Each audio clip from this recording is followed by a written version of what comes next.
Hello people, thank you very much for clicking on my video. My name is Arya and today I am going to show you how to make Meliodas' dragon handle from scratch. Let's get right into it. I have a big collection of leftover EVA foam, so I decided to work with it. Here, using a paper pattern I made earlier, I recreated the shape of the sword on an EVA foam mat. Since the foam can be a little flimsy, I wanted to add more structure, so I used these two wooden sticks. I then cut and carved two indents into the foam piece so the sticks can lay nicely in place.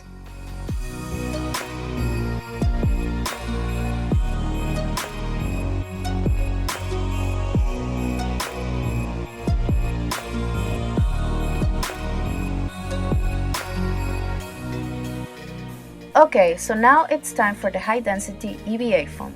This one's thickness is 10 millimeters. I used the paper pattern again to cut out the two outer pieces of the handle.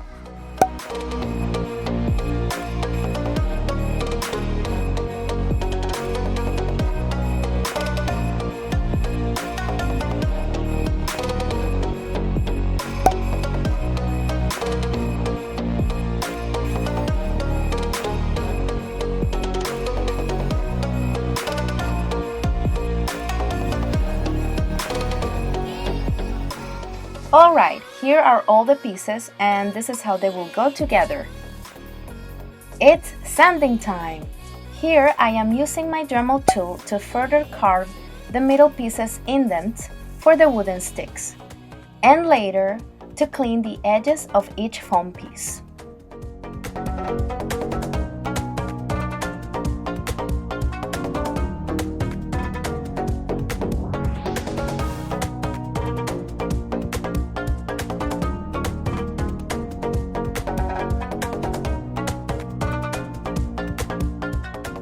After this, I take all the pieces back to my workshop and clean all the foam dust with a damp cloth.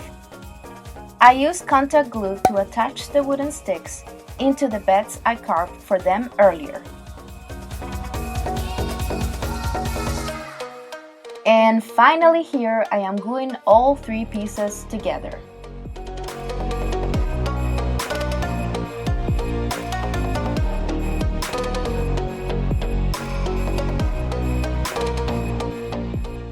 After this, it's time to go to town with my Dremel tool.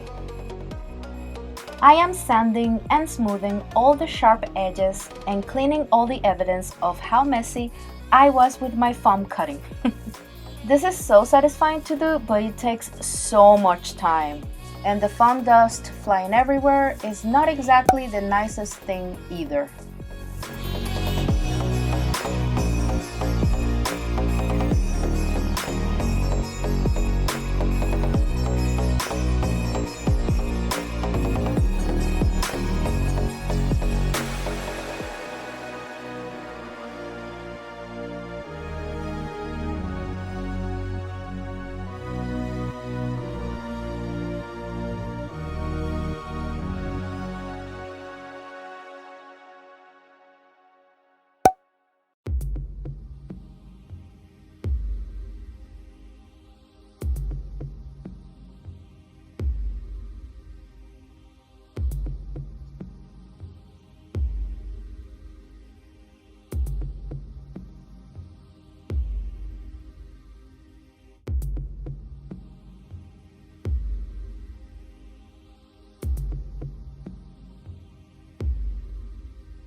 Once I'm satisfied with all the sanding and clean the piece with a damp cloth again, I go straight to covering the seams with foam clay.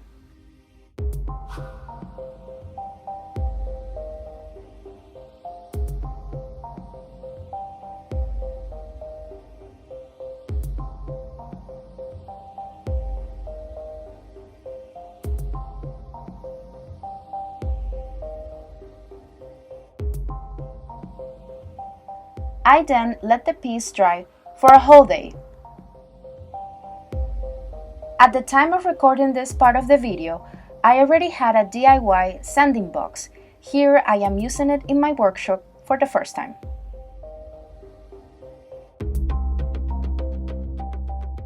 As you can see, I've already made some scale patterns with a sketch pencil, so I will further work more on those now. I am basically drawing uneven diamond shapes all over the foam. By the time I got to the darker part of the foam, I decided to use a marker. I would regret this later.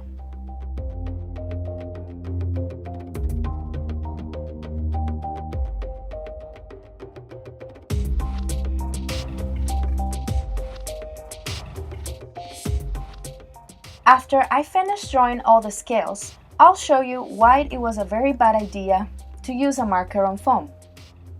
As you can see, my hands are all stained. Anyway, on a positive note, during this process I got my very first soldering iron. Look at how lovely this case is with a hole set in it. I was extremely excited to use it. Here, I decided to show you how I put together the standee for the soldering iron. I then needed to test the soldering iron before using it on the handle. I decided my guinea pig would be this piece of scrap foam. Here I go.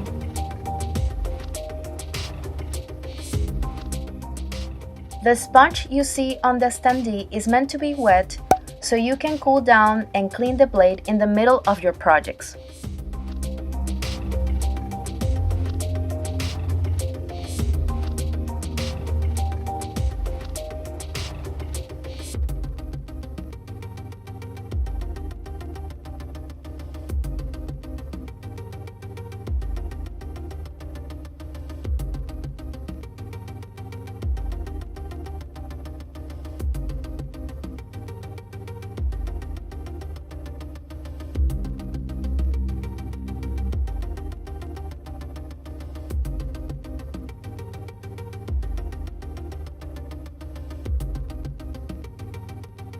This is how the handle looks like after I've carved all the scales on both sides. The iron does make a bit of a mess, but it's not as bad as the Dremel tool. Anyways, time to make the broken blade of the sword. For this, I am once again using high density EVA foam. This one's thickness is 5 mm.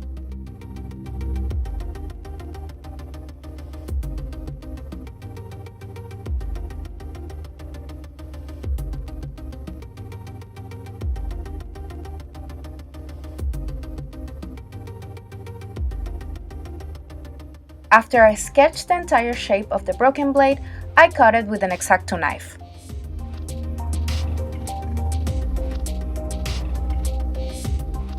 Here, I decided I wanted the blade to be a little thicker, so I cut another broken blade shape out of 2 mm high density EVA foam. See, I told you I had an entire collection of foam.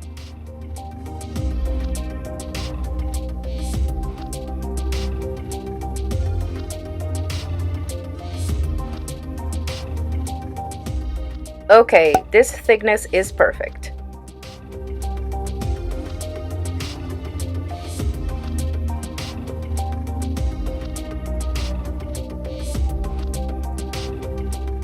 Next, using a heat gun, I further shape the blade. And to the sanding box it goes. After that, I used the love of my life, aka Warbler, to make a base for the middle detail of the handle. I am using masking tape to make a pattern.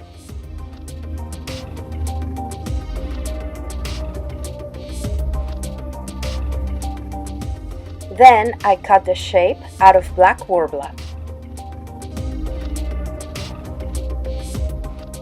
I used the heat gun to stick the Warbler base to the foam blade. And I did some shaping with my scissors and hand.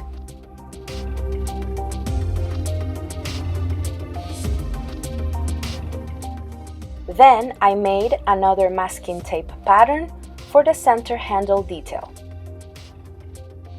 I am not sure what to call this. A guard?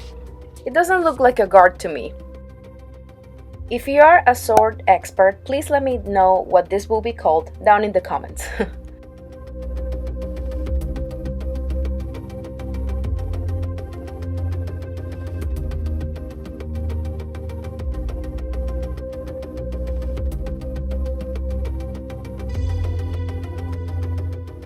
I am now cutting this pattern out of 5mm EVA foam.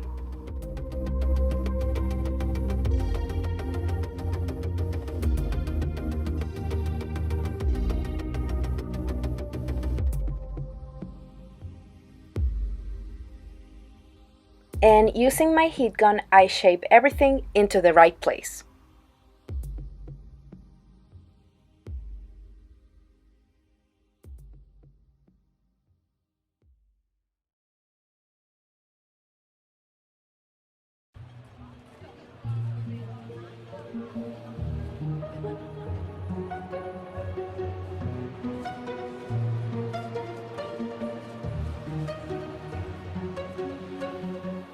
Now for the spikes that the handle has on the side.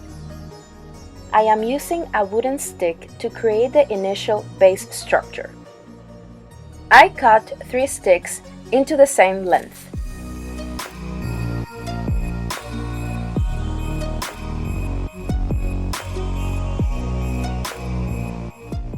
With my Dremel tool, I drilled the 3 holes on one side and made sure the sticks fit perfectly.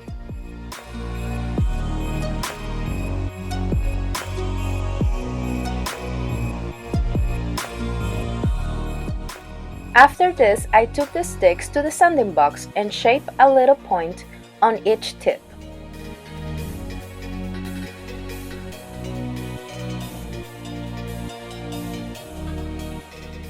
I use good old contact glue to stick the sticks inside the drill holes.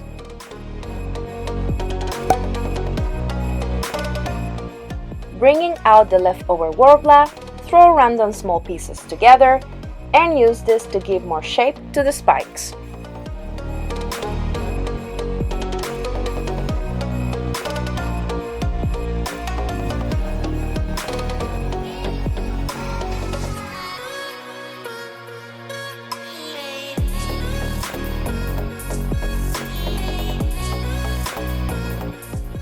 This part was a bit difficult to film because I had to move the handle around so much, but I hope you can still see what I am doing.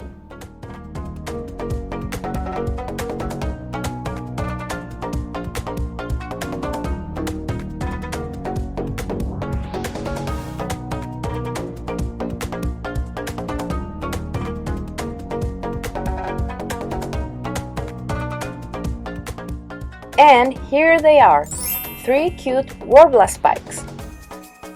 After sanding them, I used rubbing alcohol to clean the warbler dust, and I further shaped them with some more heat.